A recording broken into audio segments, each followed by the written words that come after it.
Пайғамбарыбыз саллаллаху алейхи уассалам хадисінде айтады: «Уассалату нур», намаз бұл нур деген. Намаз, урматтуу мусулман бир туган, биз ар бирибиз ар күнү окуп турган 5 вакыт намаз бұл нур деди пайгамбар саллаллаху алейхи уассалам. «Фассалату нурун лил абдихи фи қалбихи», намаз мусулман адамдын жүрөгүнө нур болот.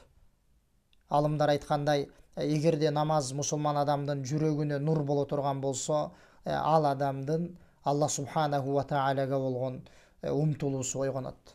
Ал адам Аллахты тааный баштайт. Ал адам Аллахтын буйруктарына баш ие баштайт. Эгерде намаз жүрөгүндө нур боло турган болсо, жана ошондой эле пайгамбар саллаллаху алейхи вассаламды тааный баштайт. Пайгамбардын сүннөттөрүнө бекем боло баштайт. Намаз эгерде жүрөгүндө нур боло турган болсо, вахия нурун фи вajhihi, жана ошондой эле намаз мусулман адамдын жүзүндө дагы нурду пайда кылат. Биздин окуп турган намазыбыз, урматтуу мусулман бир туган, жүрөгүбүздө дагы нурду пайда кылат. Эгерде жүрөгүбүздө нур пайда болгон болсо, ал адам кандай болорун айттык. Жана ошондой эле алымдар айткандай, намазыбыз жүзүбүздө дагы нурду пайда кылат.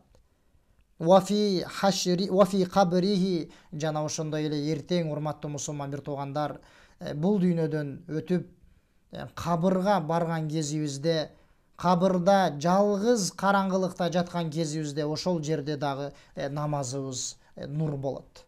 Хадистин мааниси ушундай, урматтуу мусулман бир туган. Намазыбыз биздин жүрөгүбүздө нур болот, жана ошондой эле жүзүбүздө нурду пайда кылат. Жана эртең кабырда жалгыз жаткан кезибизде ошол намазыбыз нур болот. Вафи хашрихи, жана ошондой эле эртең кыямат күнү дагы биздин намазыбыз нур болот, урматтуу мусулман бир туган. Пайгамбар саллаллаху алейхи вассалам дагы башка бир хадисинде айткан: намазды эскерип туруп, «Мен хафаза алейха», ким ошол намазга бекем боло турган болсо, «Канат лаху нуран ва бурханан ва наджатан яумал кияма», ким ошол намазга бекем боло турган болсо, эртең намазы кыямат күнү нур болот деген. Жана далили болот деген. Анын ыймандуу болгондугуна, анын мусулман экенине далил болот. Ва наджатан, жана кыямат күнү кутулуусуна себеп болот деген. Намазды калтырбастан намазга бекем болуп жүргөн адамга. Көрдүңүзбү, урматтуу мусулман бир туган? Демек пайгамбар саллаллаху алейхи вассалам бул хадисинде дагы намаз мусулман адам үчүн, намазга бекем болуп бул дүйнөдөн өткөн адам үчүн эртең кыямат күнү дагы нур болот деп атат. Пайгамбар саллаллаху алейхи вассалам биринчи биздин негизги хадисибизде «Вассалату нур» деди. Намаз бул нур деди. Маанисин айттык алымдар түшүндүргөндөй. Пенденин жүрөгүндө нур болот, жүзүндө нурду пайда кылат.